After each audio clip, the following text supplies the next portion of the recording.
When and how did you become interested in nutritional supplements? Well, I likely started my interest in this area as a teenager, involved in Okay. different sports, and then as I entered into college, I became more involved in bodybuilding.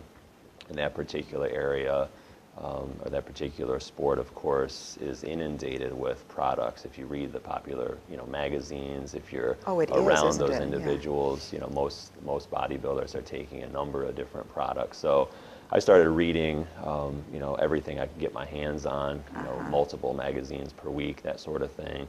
And of course, a lot of that is hype, and a lot of that is simply advertisement. But at the time, I didn't really know better. So of course, you would try various products and realize that, well, some seem to work okay, and others seem to do absolutely nothing other than taste really bad. So you had to sort that out. You had to sort that out. So I spent a lot of time doing that. And over the years, through my schooling, undergrad and graduate work, and now, in this day, working at the University of Memphis, our work is really focused on nutritional supplements and nutraceuticals, in particular as related to oxidative stress and excess lipid accumulation in relation to either physical performance or disease in terms of diabetes or cardiovascular disease. But at the same time, I have a personal interest in dietary supplements. I do think that many supplements have efficacy.